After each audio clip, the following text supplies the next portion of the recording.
मेरे प्रियजनों, आप सभी को विनोद गढ़वाल का नमस्कार।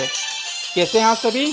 आज एक बार फिर से मैं आप सभी का बहुत बहुत स्वागत करता हूं आपके अपने YouTube channel study with Vinod Garhwal पर। भारतीय राज्य व्यवस्था इंडियन पॉलिटी पर हमारी सीरीज लगातार जारी है। भारतीय राज्य व्यवस्था के अंतर्गत हम संविधान का अध्ययन कर रहे हैं। संविधान की हमारी सीरीज जारी है। संविधान सीरीज में अब तक हम भारतीय संविधान सभा का गठन, भारतीय संविधान के रोचक तथ्य, भारतीय संविधान के स्रोत, भारतीय संविधान की विशेषताएं, भारतीय संविधान की प्रस्तावना देख चुके हैं और फिर हमने उसके बाद भारतीय संविधान के भागों का अध्ययन करना प्रारंभ किया है। आज इस वीडियो में हम भारतीय संविधान के एक बहुत वेरी मोस्ट इम्पॉर्टेंट चैप्टर को कवर करेंगे। आज का हमारा चैप्टर है भारतीय संविधान भाग 3 मौलिक अधिकार। इसके पहले हम भाग 1 संघ और उसका राज्य क्षेत्र देख चुके हैं। साथ ही साथ भाग 2 नागरिकता भी हमने पढ़ लिया है। इसी श्रृंखला को आगे बढ़ाते हुए आज हम भाग 3 मौलिक अधिकार का यहाँ पर विस्तार से अध्ययन करेंगे। यदि अभी तक आपने चैनल को सब्सक्राइब नहीं किया है तो प्लीज़ चैनल को झटपट इसी समय सब्सक्राइब करें। बेल आइकन का बटन अवश्य दबा दें ताकि आपको नोटिफिकेशन नए वीडियो अपलोड होने का मिल सके और आप उसे समय से सुन सके। चलिए शुरू करते हैं हम आज का हमारा वीडियो। आज इस वीडियो में मैं मौलिक अधिकार से जुड़े आपको कुछ महत्वपूर्ण रोचक तथ्य बताऊंगा, क्योंकि मौलिक अधिकार का जो चैप्टर है वह बहुत महत्वपूर्ण है और मौलिक अधिकार चैप्टर से प्रत्येक परीक्षा में आवश्यक प्रश्न पूछे जाते हैं, चाहे वो विद्यालयीन स्तर की परीक्षा हो, महाविद्यालयीन स्तर की परीक्षा हो या अन्य सभी प्रकार की प्रतियोगी परीक्षा हो। परीक्षा में तो प्रश्न पूछे ही जाते हैं 2 से 3, किंतु एक नागरिक होने के नाते, एक नागरिक होने के कारण हम में ये जागरूकता होना चाहिए, हमारी यह जानकारी होना चाहिए कि हमें कौन कौन से मौलिक अधिकार प्रदान किए गए हैं। तो एक नागरिक की जानकारी के उद्देश्य से भी हम इस चैप्टर को बहुत ध्यान से पढ़ेंगे और मौलिक अधिकारों के एक एक अनुच्छेद को मैं आपको बहुत विस्तार से पढ़ाऊंगा, क्योंकि मेरा मानना है कि विस्तार से पढ़ेंगे तभी हम समझेंगे। इसलिए आपसे निवेदन करता हूं कि ध्यानपूर्वक आगामी वीडियो को सुने, वीडियो को अंत तक सुने, ताकि आपको एक एक जानकारी स्पष्ट हो सके और आपका ज्ञान बढ़ सके। चलिए हम शुरू करते हैं मौलिक अधिकार। सबसे पहला प्रश्न यही उठता है कि मौलिक अधिकार है क्या? मौलिक अधिकार किसे कहते हैं? मौलिक अधिकार, मौलिक अधिकारों का अर्थ होता है, इन अधिकारों को मौलिक इसलिए कहा जाता है क्योंकि इनका स्थान संविधान में है।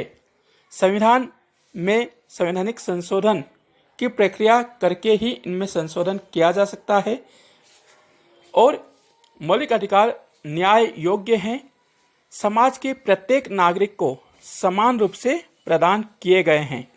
दूसरे शब्दों में हम कहें तो नागरिकों को प्रदत्त ऐसे अधिकार जो संविधान द्वारा प्रदान किए गए हैं और संविधान द्वारा ही उनकी रक्षा की जाती है, मौलिक अधिकार कहे जाते हैं।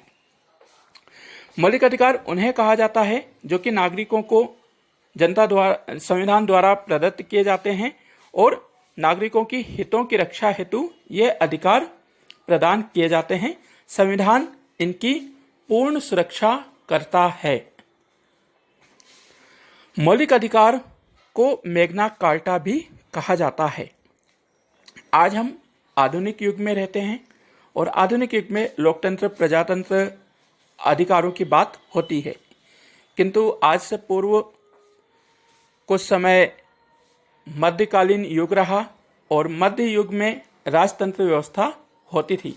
राजतंत्र होने के कारण लोकतंत्र प्रजातंत्र अधिकारों की बात नहीं होती थी। मैग्ना कार्टा शब्द का सबसे पहले प्रयोग सन 1215 ईस्वी में ब्रिटेन से हुआ है। ब्रिटिश अवधारणा से उत्पन्न मैग्ना कार्टा शब्द है। सन 1215 में ब्रिटेन के सम्राट किंग्स जॉन थे। किंग जॉन ने एक दस्तावेज पर कुछ अधिकार मजदूरों, किसानों और जमींदारों को दिए थे, जिसे मैग्ना कार्टा के नाम से जाना गया। ब्रिटेन सम्राट किंग जॉन ने अपनी इच्छा से यह अधिकार नहीं दिए थे, बल्कि इसके लिए मजदूरों, किसानों, जमींदारों ने आंदोलन किया था। उनके आंदोलन से प्रभावित होकर सम्राट ने उन्हें अधिकार दिए थे। इन्हें मैग्ना कार्टा कहा गया। तो मैग्ना कार्टा 1215 में अस्तित्व में आया था और तब से लेकर आज तक अधिकारों की जहां जहां चर्चा होती है तो मैग्ना कार्टा शब्द यूज किया जाता है। हम भारत की बात करें तो भारत में मौलिक अधिकार कहां से लिए गए हैं? भारत में मौलिक अधिकार अमेरिका, संयुक्त राज्य America, United state of America से लिए गए हैं। जब हमने भारतीय संविधान के स्रोत और भारतीय संविधान की विशेषताएं पढ़ी थी, तब मैंने आपको बताया था कि मौलिक अधिकार जो हैं वह अमेरिका के संविधान से लिए गए हैं। अमेरिका में मौलिक अधिकारों के लिए बिल ऑफ राइट्स लाया गया था। अमेरिका के जो निवासी थे, अमेरिका वासियों ने अपने अधिकारों के लिए बिल ऑफ राइट्स बनाया था, जिसे अधिकारों का घोषणा पत्र कहा जाता है। तो इन्हीं बिल ऑफ राइट्स से भारतीय संविधान में मौलिक अधिकारों को लिया गया है। अब प्रश्न उठता है कि भारतीय संविधान में मौलिक अधिकार किस भाग में दिए गए हैं? तो भारतीय संविधान में मौलिक अधिकार भाग 3 में नागरिकों को प्रदान किए गए हैं। कितने से कितने अनुच्छेद में प्रदान किए गए हैं? तो हमने देखा था कि अनुच्छेद 1 से 4 संघ और उसका राज्य क्षेत्र का वर्णन मिलता है। भाग 2 नागरिकता, अनुच्छेद 5 से 11 और भाग 3 अनुच्छेद 12 से 35 में नागरिकों को मौलिक अधिकार प्रदान किए गए हैं।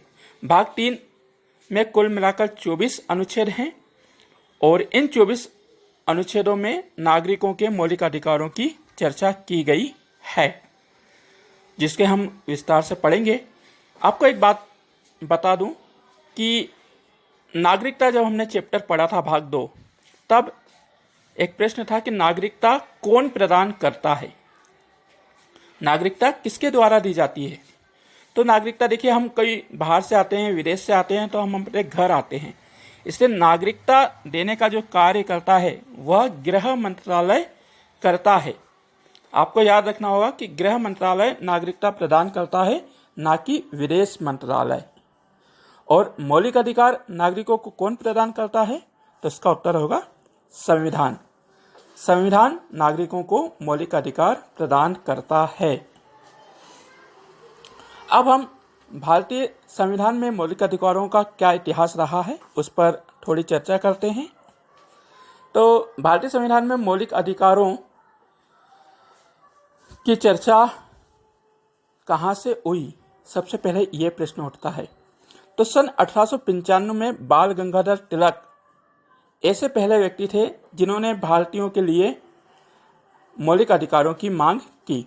1895 आप सभी को याद है कि भारत अंग्रेजों का गुलाम था, अंग्रेजों का उपनिवेश था, अंग्रेज यहाँ हुकूमत करते थे, अंग्रेज की यहाँ पर सरकार थी। ऐसे में बाल गंगाधर तिलक, जिन्हें लोकमान्य तिलक के नाम से जाना जाता है, उन्होंने 1895 में स्वराज विधेयक के माध्यम से नागरिकों के मौलिक अधिकारों की सर्वप्रथम मांग की।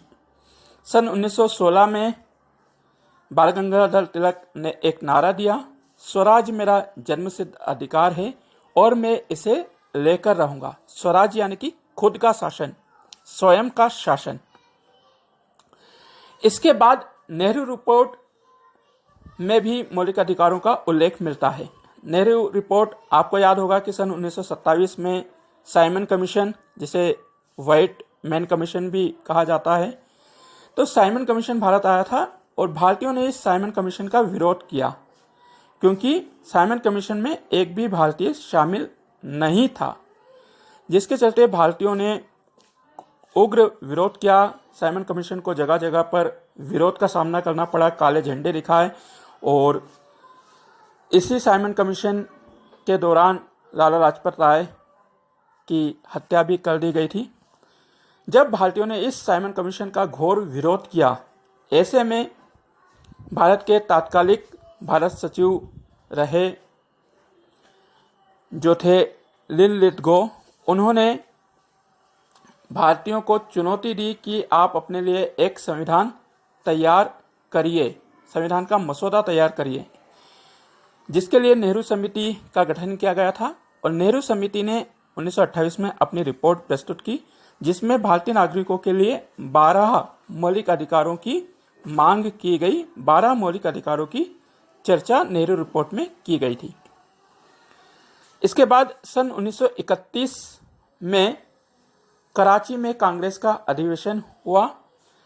कराची अधिवेशन की अध्यक्षता सरदार वल्लभ भाई पटेल ने की, और कराची अधिवेशन में कांग्रेस ने जोरदार तरीके से नागरिकों के मौलिक अधिकारों की मांग की। इसके बाद सन 1947 में भारत आज़ाद हो गया। जब भारत आज़ाद हुआ और भारत का संविधान बनाने का कार्य प्रारंभ हुआ, तो संविधान सभा ने अपने कार्यों को विभिन्न भागों में बांटा, जिसके लिए विभिन्न समितियों का गठन भी किया गया। तो संविधान सभा ने एक मौलिक अधिकार समिति बनाई थी, जिसके अध्यक्ष सरदार वल्लभ भाई पटेल थे।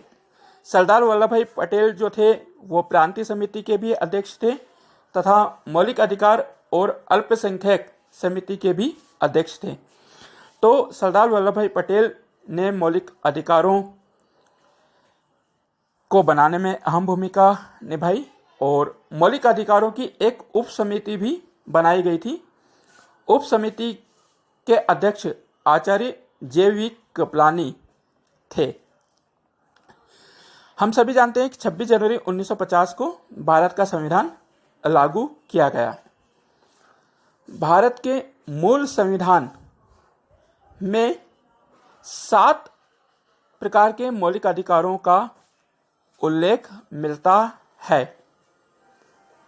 वर्तमान में नागरिकों के 6 मौलिक अधिकार हैं। अब प्रश्न उठता है कि मूल संविधान में 7 मौलिक अधिकार थे, वर्तमान में 6 हैं, तो एक अधिकार को हटाया गया है, एक अधिकार को निकाला गया है, वह कौन सा है? तो मैं आप सभी को बता दूं कि भारतीय संविधान जब लागू हुआ था 26 जनवरी 1950 को, तो संपत्ति के अधिकार को मौलिक अधिकारों में रखा गया था।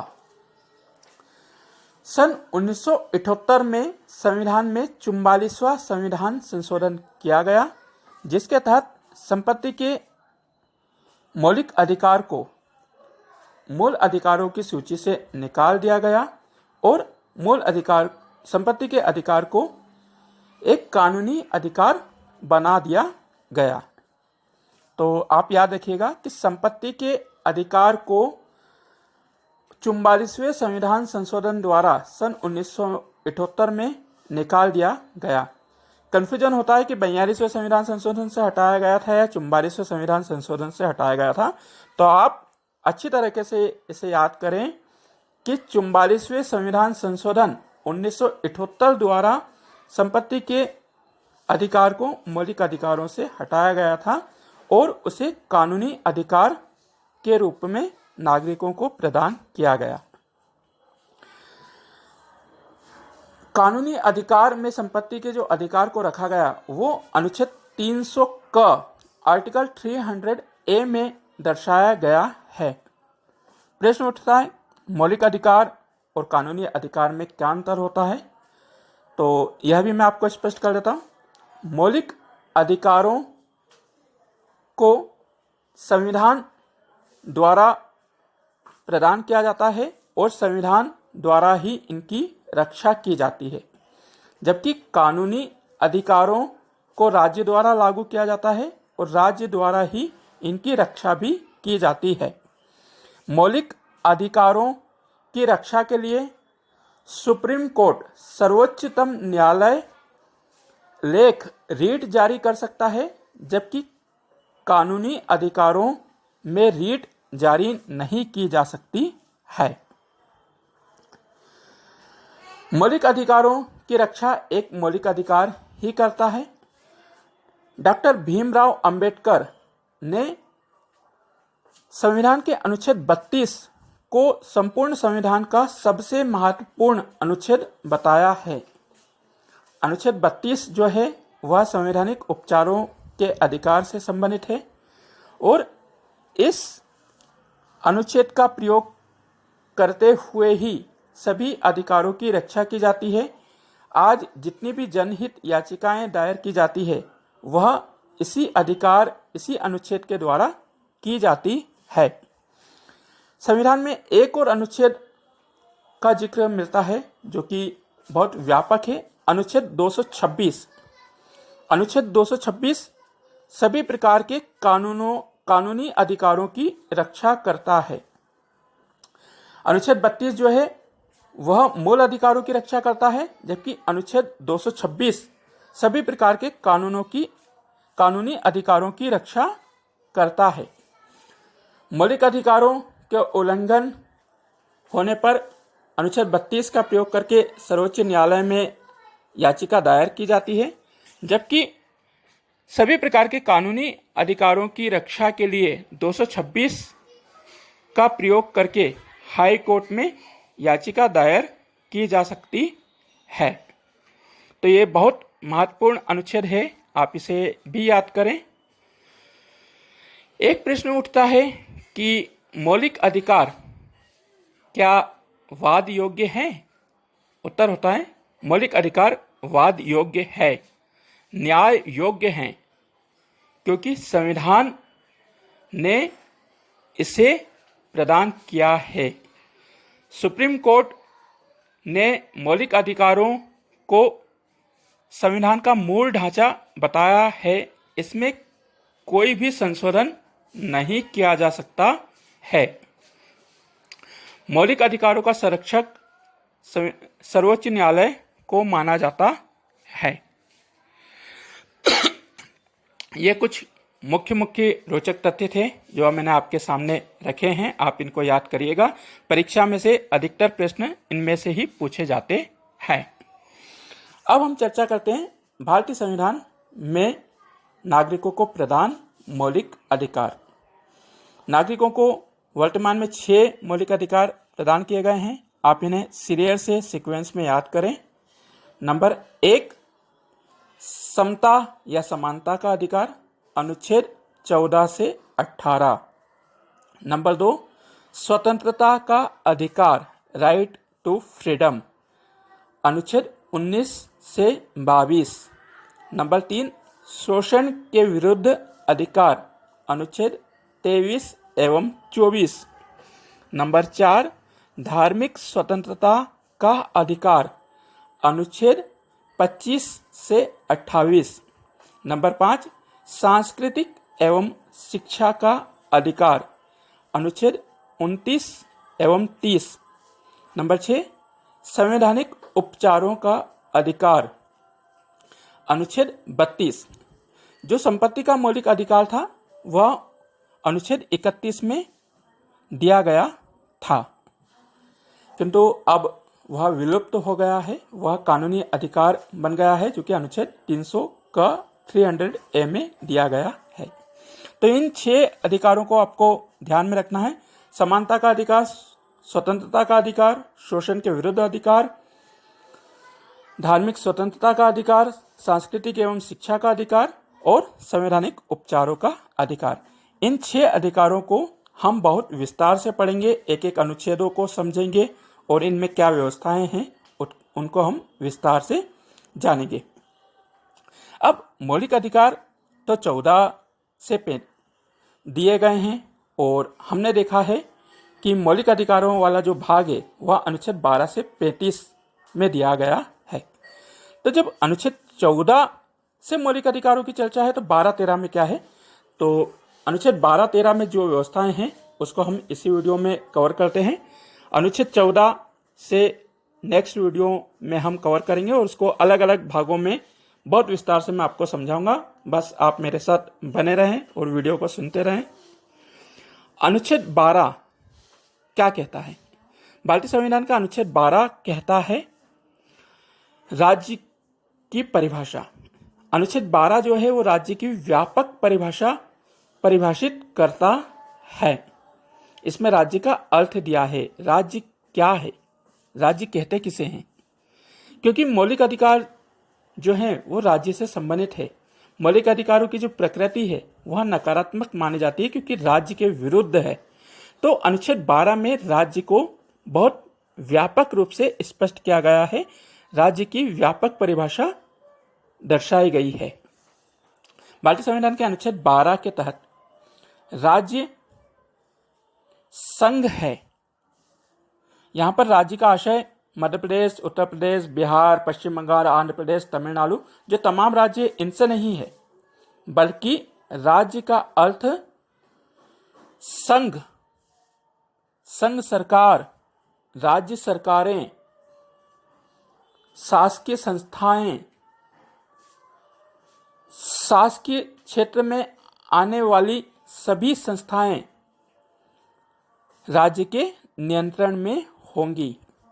अर्थात कोई भी सरकार, चाहे वो संघ सरकार हो, राज्य सरकार हो, शासकीय संस्थाएं, शासकीय मान्यता प्राप्त संस्थाएं, शासन से प्राप्त अनुदान संस्थाएं या ऐसी संस्थाएं जो कि राज्य से अनुबंधित है कार्य करने के लिए, वे सभी राज्य में आएंगी।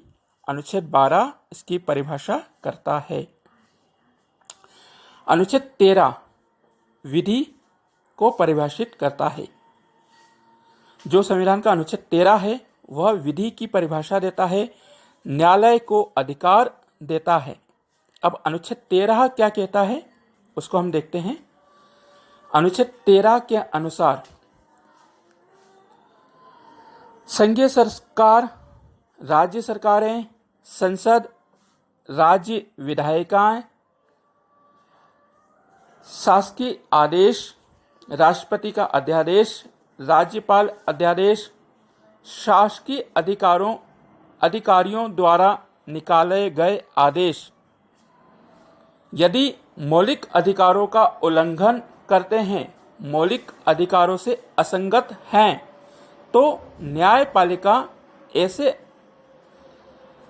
आदेशों को अवैध घोषित कर सकती है। अनुच्छेद 13 न्यायपालिका को, न्यायालय को यह अधिकार देता है कि यदि संसद, क्योंकि विधि बनाने का अधिकार किसको है, वह है संसद को। संघ केंद्र में संसद को, राज्यों में राज्यों की विधायिकाओं को।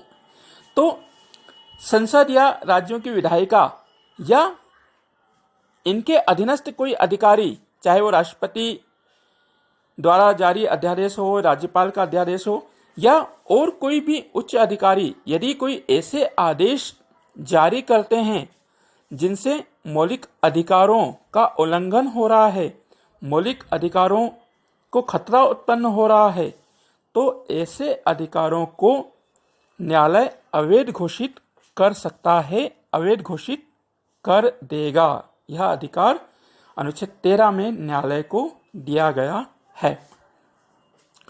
आपको याद है कि अंग्रेज भारत पर राज करते थे और जब भारत का संविधान नहीं बना था तब कई अंग्रेजी कानून भारतीयों पर लागू होते थे।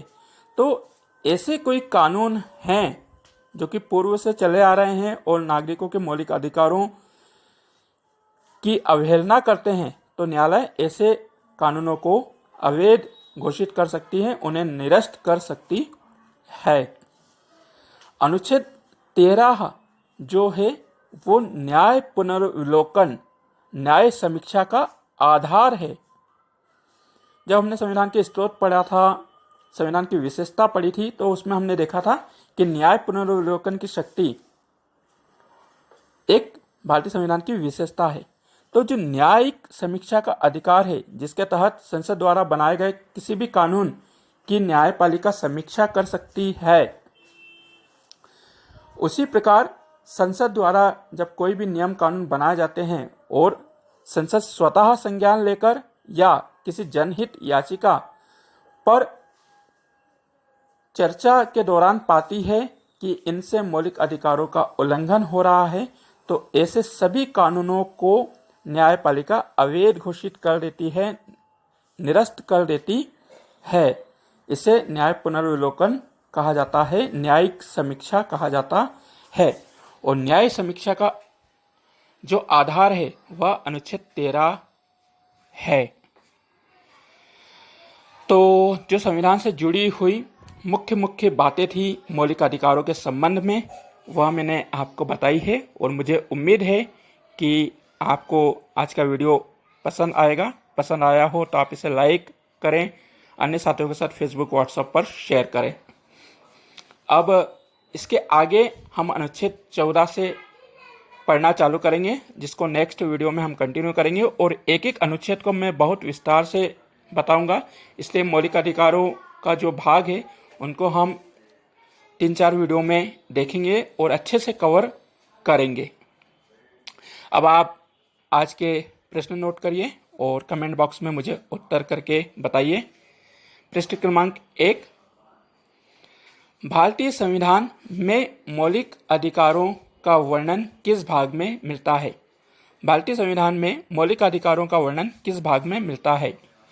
प्रश्न क्रमांक 2, भारतीय संविधान के किन अनुच्छेदों में मौलिक अधिकारों की चर्चा की गई है? भारतीय संविधान में मौलिक अधिकारों की चर्चा किन अनुच्छेदों में की गई है? प्रश्न क्रमांक 3, मैग्ना कार्टा सबसे पहले कब और कहां उपयोग में आया? मैग्ना कार्टा सबसे पहले कब और कहां उपयोग में आया? प्रश्न क्रमांक 4, भारतीय संविधान में मौलिक अधिकार किस देश से लिए गए हैं? भारतीय संविधान में मौलिक अधिकार किस देश से लिए गए हैं? प्रश्न क्रमांक 5, संपत्ति के मौलिक अधिकार को किस संवैधानिक संशोधन द्वारा हटाया गया है? प्रश्न क्रमांक 5, संपत्ति के मौलिक अधिकार को किस संवैधानिक संशोधन द्वारा हटाया गया है? प्रश्न क्रमांक 6, संपत्ति के अधिकार को किस अनुच्छेद में कानूनी अधिकार के रूप में दर्शाया गया है? संपत्ति के अधिकार को किस अनुच्छेद में कानूनी अधिकार के रूप में दर्शाया गया है? प्रश्न क्रमांक 7, किसने अनुच्छेद 32 को भारतीय संविधान का सबसे महत्वपूर्ण अनुच्छेद बताया है? किसने संविधान के अनुच्छेद 32 को संविधान का सबसे महत्वपूर्ण अनुच्छेद बताया है? प्रश्न क्रमांक 8, किस अनुच्छेद में कानूनी अधिकारों की रक्षा का वर्णन मिलता है? किस अनुच्छेद में कानूनी अधिकारों की रक्षा का उल्लेख मिलता है?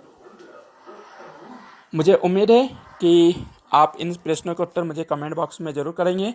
कमेंट करके बताएंगे कि आपको आज का वीडियो कैसा लगा है। अपनी सकारात्मक नकारात्मक जो भी प्रतिक्रिया हो कमेंट बॉक्स में अवश्य करें। वीडियो पसंद आया हो तो इसे लाइक करें, अन्य साथियों के साथ फेसबुक व्हाट्सएप पर शेयर करें। यदि अभी तक आपने चैनल को सब्सक्राइब नहीं किया है तो प्लीज़ चैनल को सब्सक्राइब करें। मिलते हैं नेक्स्ट वीडियो में समानता के अधिकार के साथ। आप बने रहें मेरे साथ। अब मुझे इजाज़त दीजिए। नमस्कार, bye bye, goodbye. Thank you for watching my YouTube channel.